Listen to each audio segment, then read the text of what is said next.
They say the truth finds you when you least expect it, but nothing could have prepared this old woman for what she saw around that young waitress's neck. Highway 84 stretched for miles through southern Mississippi, nothing but pine trees, rusted mailboxes, and the occasional billboard advertising catfish or gospel radio. The afternoon sun beat down on the windshield of a pearl-white Bentley that looked out of place on that old two-lane road. Inside sat Eleanor Whitford, 82 years old, sharp as a blade, wearing her trademark pearl earrings and silk scarf. She wasn't used to driving herself anymore, not since her arthritis worsened, but today was different. Her driver had fallen ill that morning, and Eleanor had insisted she could manage just fine. She wasn't one to rely on people. She never had been, not even after losing her only son. By the time she reached Magnolia Diner, a small, weathered place just outside of Hattiesburg, her back ached and her throat felt dry. The diner looked like it hadn't changed since the 1970s. Neon coffee sign flickering, hand-painted menu board by the door, and a screen door that squeaked like it had a story of its own. Eleanor parked the Bentley out front, ignoring the stares from two men sipping sweet tea at the curb. She knew what they were thinking. What's a woman like her doing in a place like this? She didn't care. Inside, the air smelled of bacon grease, old wood, and coffee that had been on the burner too long. It reminded her of simpler days, of mornings in her old family kitchen before everything went wrong. She made her way to a corner booth, her steps slow but steady, her posture still perfect. A young waitress appeared almost immediately, holding a notepad and flashing a polite smile that didn't quite reach her eyes. Her name tag read, Tasha. "Afternoon, ma'am. Can I get you started with something to drink?" Eleanor smiled faintly. "Just coffee, dear. Black, if you have it coming right up," Tasha said, and turned to leave. That's when Eleanor noticed it, a small silver locket resting just below Tasha's collarbone. The chain glimmered softly under the light, but it wasn't the shine that caught her attention. It was the engraving, two small letters etched into the surface. M.W. Eleanor blinked. Her breath hitched, just for a second. It couldn't be. No, she told herself. That locket was lost decades ago, buried with her son's memory. Tasha disappeared into the kitchen, unaware of the storm she had just stirred. Eleanor sat there, hands trembling slightly, staring at the door where the waitress had gone. She tried to calm herself, pressing a napkin against her lips, but her thoughts spun like an old record she couldn't stop. How could that necklace be here, in the middle of nowhere? She'd given it to her son Michael on his 18th birthday. He wore it every day until the night he walked out. The night they argued, the night he said words no mother should ever have to hear. After that, she never saw him again. Years later, the police found his car near the Gulf Coast, but not him, just nothing. And yet, here she was, staring at a piece of him around a stranger's neck. Tasha returned with the coffee and set it gently on the table. "Here you go, ma'am." "You want me to leave the pot?" Eleanor's eyes didn't leave the locket. "That necklace. Where did you get it?" Tasha hesitated, one hand still on the coffee pot. "This?" she asked, fingers brushing the locket. "It was my mama's." "Why?" Eleanor forced a polite smile, though her throat tightened. "It just looks familiar, that's all." Tasha nodded slowly, sensing something in the woman's tone. "She gave it to me before she passed. I don't take it off much." Eleanor stared at the steaming coffee, but didn't lift it to her lips. Her mind was miles away now. Back to that last night with Michael, the shouting, the slammed door, the silence that followed. She whispered under her breath, "M.W. Michael Whitford." Tasha didn't hear her. She was already tending to another table, laughing softly with a group of truckers who called her Sunshine. But the older woman's eyes followed her every move. Something deep in Eleanor's chest told her that today, this ordinary stop, this small-town diner, wasn't an accident. It was the beginning of something she'd buried long ago, trying to rise again. But how could a stranger in Mississippi be connected to the son she lost decades ago? The diner had picked up since Eleanor first walked in. A couple of men in work boots filled the air with laughter from the far booth, and a family with two toddlers sat near the window, tearing at biscuits and spilling orange juice. The kind of noise that made a place feel alive. But Eleanor barely noticed any of it. Her eyes stayed locked on Tasha. There was something about that girl. Her steady rhythm, the way she balanced plates up her arm, the tiredness behind her smile. She moved like someone who'd learned to hold everything together, even when life kept trying to pull her apart. When Tasha came back with the check, Eleanor decided to speak again. You said that necklace was your mother's, right? Tasha looked at her, polite but guarded. Yes, ma'am. It was one of the only things she left me when she passed. I see. Eleanor's voice softened. Do you happen to know where she got it? The young woman thought for a second. Not really. I think she said a man gave it to her a long time ago, before I was born. She never talked about him much, just that he left. Those words hit Eleanor harder than she expected. He left. It sounded too familiar, too close to the story she'd lived. Your mother, Eleanor asked quietly. What was her name? Tasha blinked. Denise. Denise Green. Eleanor repeated it under her breath. Denise Green. She searched her memory, her mind flipping through faces, moments, places. No match, no connection. But something inside her still wouldn't let go of that locket. You sure you're all right, ma'am? Tasha asked, concern slipping into her voice. Eleanor smiled faintly. I'm fine, dear. Just an old woman remembering things she probably shouldn't. Tasha chuckled softly. Well, I do that too sometimes. Guess that makes me old at heart, Eleanor laughed. Genuinely this time. It felt strange but nice. You can't be more than what, 25? 31, Tasha said proudly. Got a 7-year-old at home who keeps me on my toes. Ah, Eleanor replied. A mother. Yeah, Tasha said, glancing at the kitchen clock. Single one. Been that way since he was born. Eleanor took another sip of her coffee, the bitterness cutting through her chest. She watched Tasha clear the table next to hers, humming faintly as she worked. A tune Eleanor didn't recognize, yet somehow it felt familiar. Not the melody, but the tone. Something gentle and sad. A few minutes later, Tasha brought her a small refill without being asked. Here you go, ma'am. On the house. That's kind of you, Eleanor said softly. Tasha shrugged. You remind me of my grandma. She used to come sit at the kitchen table and talk about everything under the sun. Didn't matter if we were listening or not. Eleanor smiled. Sounds like a wise woman. She was. Hard, but wise. For a moment, silence hung between them. Comfortable, almost familiar. Two women from different worlds, sitting in a small-town diner, connected by something neither could explain. But the weight of that necklace wouldn't leave Eleanor alone. The initials gleamed again when the sun hit it through the window. M.W. her son's initials, her boy who never came home. The boy who walked out saying he didn't want her money, her control, or her expectations. And now, decades later, that same necklace sat around the neck of a waitress who looked at her with the kind of gentle respect she hadn't felt from anyone in years. Eleanor sat back in her booth, her hands folded neatly in her lap, but her thoughts ran wild. Could it be a coincidence? Surely there were other MWS in the world. Or maybe, just maybe, this young woman was part of the story she thought ended long ago. She had to know.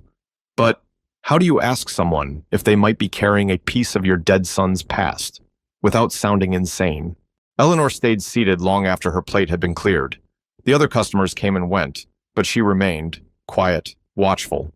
Her mind caught somewhere between disbelief and curiosity.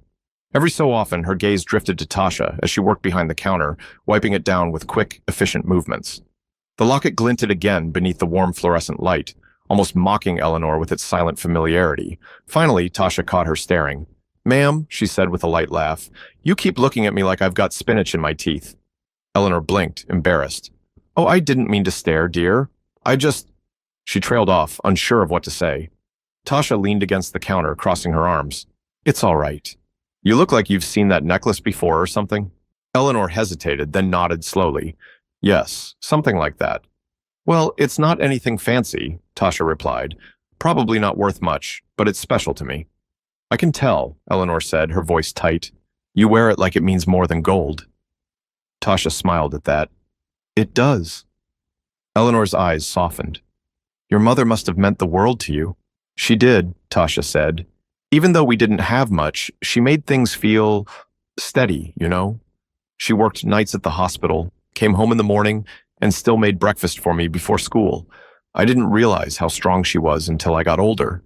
Eleanor's heart squeezed. Denise Green, a woman she'd never met, had been raising a daughter while her own son had vanished into the same stretch of time. Tasha paused, noticing the faraway look on the older woman's face. You sure you're all right? Eleanor smiled faintly, brushing her fingers along the rim of her coffee cup. You remind me of someone I used to know. Someone I wish I could have been kinder to. Tasha tilted her head. Someone in your family? Eleanor nodded slowly. My son. The room seemed too still for a moment. The background chatter faded, the clinking of dishes softened. What happened to him? Tasha asked, her tone careful, respectful. He left, Eleanor said. We argued. I said things I shouldn't have. Pride is a terrible thing, Tasha. It blinds you to what matters. She took a shaky breath. He walked out that night and never came back. They said he died years later, but I never found closure. Tasha swallowed, her eyes flicking to the locket again. That's awful. I'm so sorry. Don't be, Eleanor whispered. It's just life catching up with me, I suppose. Tasha tried to lighten the mood. Well, maybe he's out there somewhere, living a good life. You never know. Eleanor smiled gently, though her eyes glistened. Maybe. She wanted to tell her about the locket, about the initials, about the storm of memories clawing at her chest. But she didn't. Not yet. It wasn't the time. Tasha's shift was ending soon. She disappeared into the kitchen again, her laugh echoing faintly as she spoke to a cook. Eleanor's fingers itched to reach out, to grab the necklace and see it up close, but she restrained herself. The thought alone felt invasive, desperate. She'd spent her life learning control, in business, in her family, in her emotions, but right now, sitting in that small-town diner, she felt anything but in control. Her breathing slowed as she watched Tasha return with her check. The young woman's smile was easy again, like she hadn't just been standing in front of a stranger drowning in ghosts. You heading somewhere special? Tasha asked, handing her the receipt. Just passing through, Eleanor replied softly, trying to remember what quiet feels like. Tasha nodded, wiping her hands on her apron. Well, this town's got plenty of that. Eleanor took the check and slipped a 50 into the folder without looking. Keep the change. Tasha's eyes widened. Ma'am, this is too much. Please, Eleanor interrupted.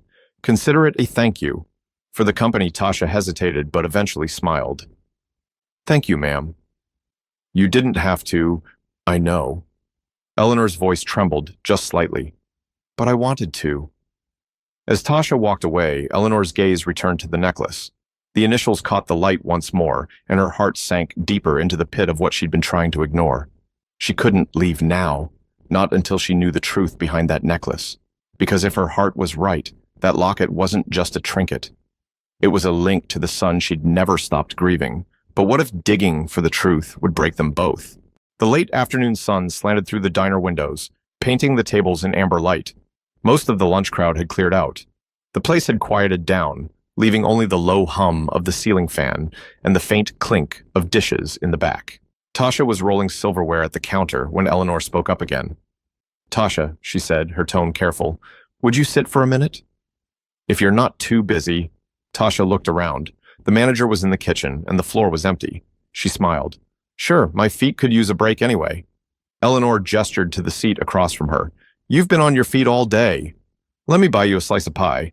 Tasha laughed, slipping into the booth. Now that's an offer I'll never turn down. She waved to the kitchen. Hey, Deshaun! 2 pecan pies and some fresh coffee. Eleanor chuckled softly. You have good taste. My mama used to make pecan pie every Sunday, Tasha said, folding her napkin. It's the one thing that feels like home no matter where I eat it. Eleanor nodded, listening closely.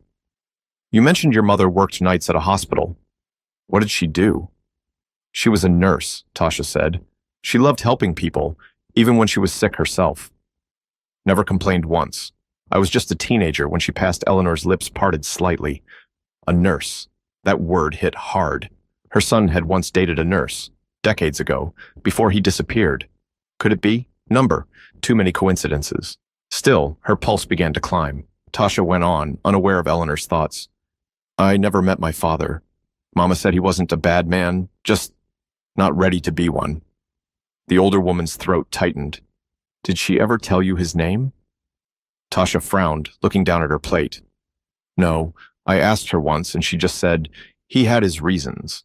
After that, I stopped asking. Eleanor swallowed hard. The same ache she'd carried for years was back. That gnawing guilt, that question of why. I'm sorry, she whispered. You must have felt incomplete, not knowing. Tasha smiled faintly.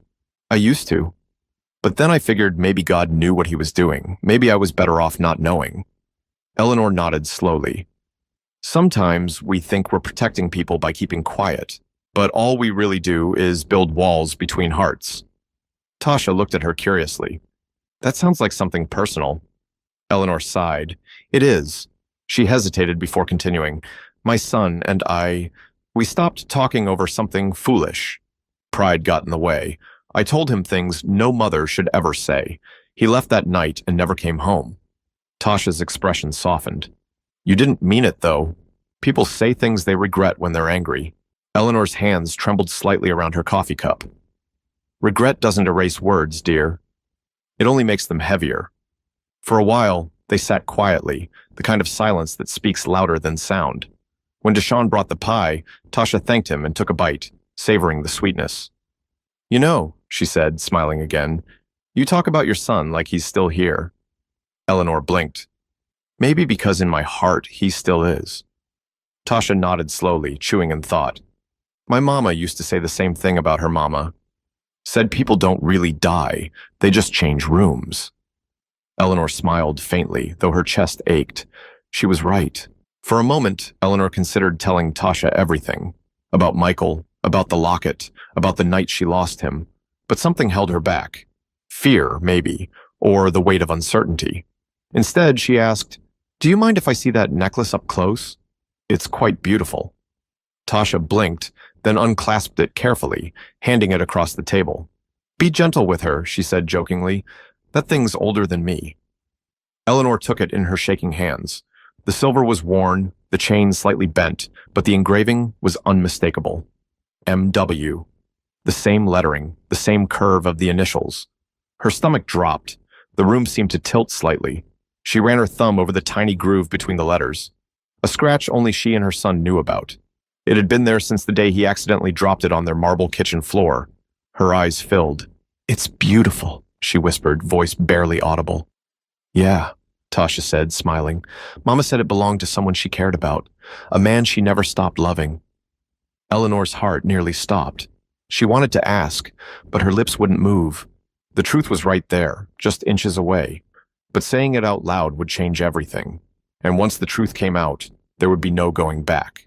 Tasha noticed the older woman's eyes glisten as she held the locket. You sure you're all right, Ms. Whitford? She asked softly. Eleanor forced a small smile, wiping the corner of her eye. I'm fine, dear. Just that necklace, it carries a lot of history, doesn't it? Tasha nodded. It does. My mama used to say that little locket carried more stories than most folks do in a lifetime. She paused, then leaned back, her eyes distant, like she was seeing something far away.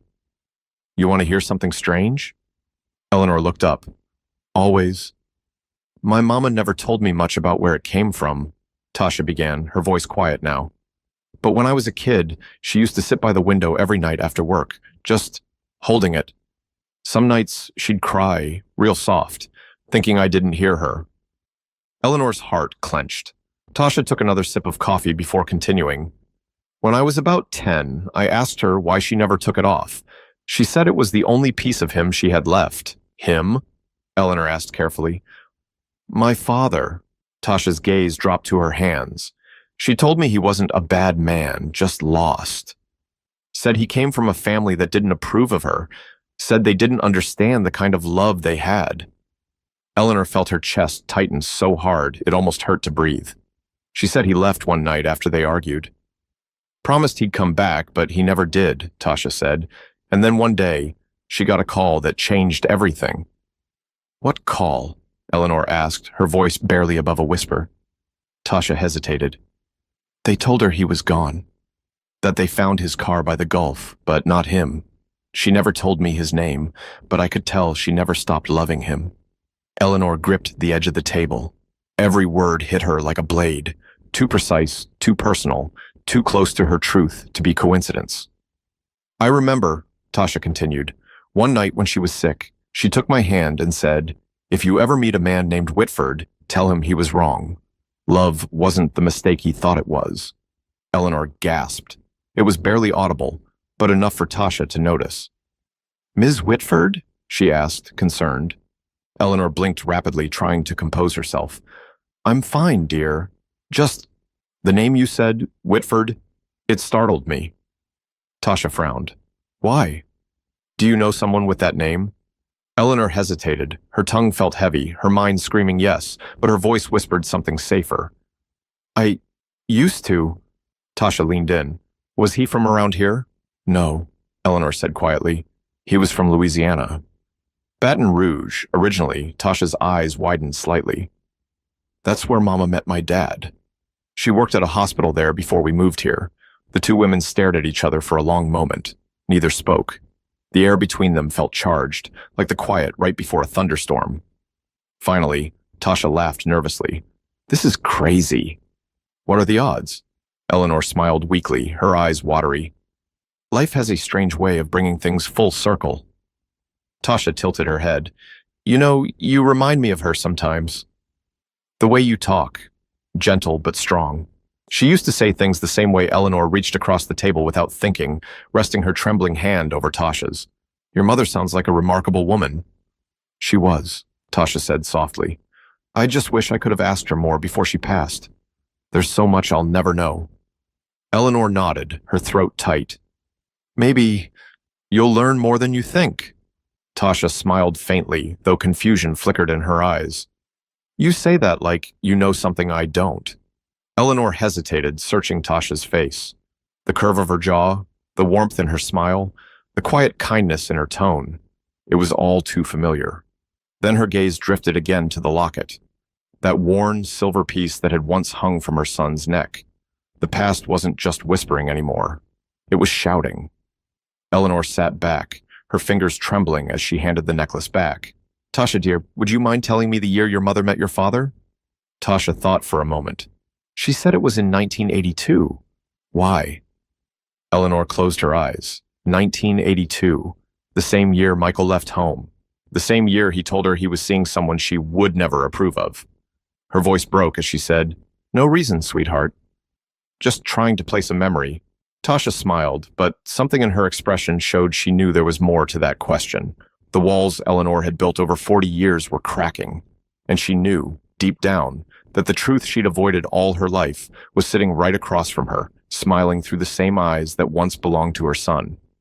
But how do you tell someone that their life began with the secret you spent decades trying to forget? The diner had started to empty again.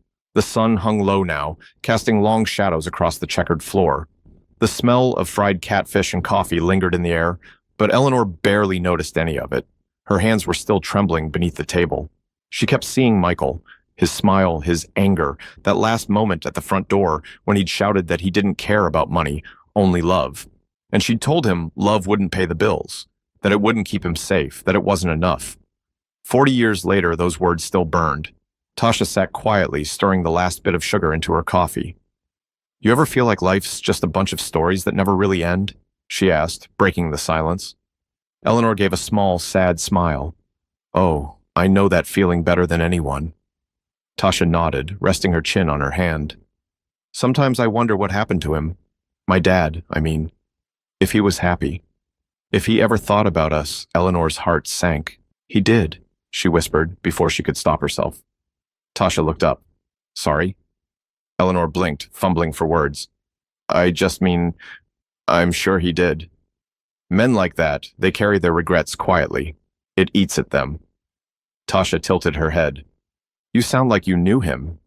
Eleanor forced a small smile. "Maybe I knew someone like him once." Tasha laughed lightly, unaware of how close she was cutting. "Well, whoever he was, he gave me this," she said, touching the locket. "And I guess that's something." Eleanor swallowed hard. "It's more than you think, dear." A silence stretched between them, heavy, meaningful. Then Eleanor spoke again, her tone softer. "Tasha, may I ask, what did your mother look like?" Tasha smiled, her eyes lighting up. "She was beautiful. Brown skin like mine, big curly hair, the kind of smile that made people stop talking. But she was tough, too. Didn't take nonsense from anyone." Eleanor smiled sadly. "Michael used to like women like that." Tasha's brow furrowed slightly. Michael? Eleanor froze. The name had slipped out. Her chest tightened as she realized what she'd done. My son, she said quickly. His name was Michael. Tasha's eyes softened. That's a good name. Was he anything like you? Eleanor chuckled weakly. Lord, no. He was freer than I ever was. He saw beauty in things I thought were wasteful. He loved people, truly loved them, no matter where they came from. It used to drive me mad. Tasha smiled. Sounds like someone I'd like. Eleanor's lips trembled. I think you would have. Tasha reached across the table, her voice gentle. You miss him, don't you? Eleanor nodded, tears threatening. Every day. There isn't a sunrise or sunset I don't think about him. I keep wondering if I could have changed what happened. Tasha squeezed her hand. You can't blame yourself forever. Some things just happen. Eleanor looked at her, really looked, and saw Michael again. The way his eyes softened when he tried to comfort her, the warmth in his tone, the same warmth Tasha carried. The air seemed heavier now. The lights flickered slightly, as if the universe was holding its breath. I need to ask you something, Eleanor said suddenly. It might sound strange. Tasha leaned in. Go ahead. Eleanor hesitated. Did your mother ever mention his last name? Or anything about his family? Tasha furrowed her brow. Only once. She said his family was rich, real rich, but she said it like it was a bad thing. Said they looked down on her. Eleanor's heart nearly stopped. She said they didn't think she was good enough for him, Tasha continued, but she never told me their names. She just said, if you ever meet them, don't hate them. They didn't know better. Eleanor closed her eyes. Her breath trembled as a tear finally escaped. She was right, she whispered. We didn't know better. Tasha blinked, confused. What do you mean? Eleanor took a shaky breath. My son, Michael Whitford, left home the same year your mother met your father. He told me he was in love with a nurse from Baton Rouge named Denise. I told him to choose between her and the family. And he chose her. Tasha froze. The words hung in the air like static. Her lips parted, but no sound came out. Wait, she whispered. What did you just say? Eleanor's voice broke. I think your mother's Denise Green was my son's Denise. The room fell utterly silent. Even the sound of the fryer in the back seemed to fade. Tasha stared at her, the truth forming slowly in her mind. Are you saying, Eleanor nodded, tears streaming now, Tasha, I think I'm your grandmother. The young woman pushed her chair back, staring in disbelief. No, that can't be. Eleanor reached out, her hand trembling. Look at the necklace, sweetheart. I gave it to Michael. He gave it to your mother. It's his. Tasha shook her head, breathing uneven. This is too much. You can't just... I know, Eleanor said quickly. I know it's sudden. But please, Tasha, I'm telling you the truth. I've been looking for closure for 40 years, and today, God led me right to you. Tasha looked down at the necklace, her chest rising and falling fast. Her mother's words echoed in her head. If you ever meet a Whitford, tell them they were wrong. Her voice cracked. Oh my God. Everything she thought she knew about her life had just been rewritten in a single afternoon. But sometimes, the truth doesn't set you free right away. It breaks you first. Tasha sat frozen in the booth, her hands gripping the edge of the table so tightly her knuckles turned white. The diner around them might as well have vanished. She could barely hear the chatter, the clatter of dishes, or the hiss from the kitchen. It was just her, and the woman sitting across from her, whose tearful eyes looked so much like her own. No, Tasha said, shaking her head slowly. That's not possible. My mama would have told me. She wouldn't have kept something like that from me. Eleanor's voice trembled. She was protecting you. Protecting him. Protecting both of you from my pride. Tasha swallowed hard, her breath shaky. So, you're saying your son, Michael Whitford, he's my father? Eleanor nodded, tears spilling freely now. Yes, darling. I believe he is. Tasha's chest tightened. And you, she pointed, her voice cracking. You're the reason he left her? Eleanor closed her eyes, pain flashing across her face. Yes, it was me. I told him she wasn't right for him. I said things I can never take back. He told me I didn't understand love. Tasha pushed herself up from the booth, pacing slowly. Her mind raced. All those nights she cried by the window, she whispered, almost to herself. All those years she told me he was a good man. I used to think she was fooling herself. She turned back toward Eleanor, tears streaming now. But she wasn't, was she? Eleanor shook her head. No, sweetheart. She wasn't. The older woman's voice cracked again. I thought I was protecting my son from a hard life. From judgment. From what people would say about him being with a woman the world didn't think fit into our family. I was wrong. Tasha stared at her, her heart pounding. You didn't just break his heart. You broke hers. You broke mine before I was even born. Eleanor covered her mouth with one trembling hand. I know, baby. I've lived every day of my life with that shame. For a long moment, neither of them spoke. The sound of the ceiling fan, the faint chatter of two men at the counter, everything blurred into the background. Eleanor tried to continue, her words fragile. I used to imagine that if I ever saw him again, I'd tell him I was sorry. But now, I see him every time I look at you. Tasha's lips parted, but the words wouldn't come. The anger she wanted to feel melted into confusion, sorrow, disbelief. Why now? She finally asked. Why tell me this now? Eleanor looked down at her coffee. Because the truth doesn't go away, Tasha. It finds you, even when you run from it. I spent my whole life pretending I could bury it under money, houses, and silence. But when I saw that locket on your neck, I knew I couldn't hide anymore. Tasha sank back into her seat, shaking her head. All these years, I thought my family didn't exist. Turns out, I've had one this whole time. Eleanor reached across the table, her old hand trembling. You have family, sweetheart. You have me. If you'll let me be that, Tasha hesitated, her jaw tightening. You can't just walk in here and expect everything to be okay. I don't, Eleanor said quickly. I don't expect forgiveness. I only ask for a chance. To know you. To love you like I should have loved him. Tasha looked away, blinking hard. You don't even know me. Eleanor smiled faintly. Oh, but I do. You're strong. You're kind. You love deeply. Those are the same things that scared me about your father. Tasha's lips trembled. You sound like you've been rehearsing this for years. I have, Eleanor admitted softly. I just never thought I'd get to say it. The silence that followed was heavy. Not cold, but full of everything neither woman knew how to express. Finally, Tasha whispered, You took him from her. And from me. But you didn't have to take him from yourself, too.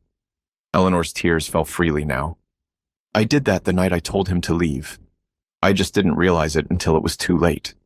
The old woman looked down, her hands trembling as she spoke.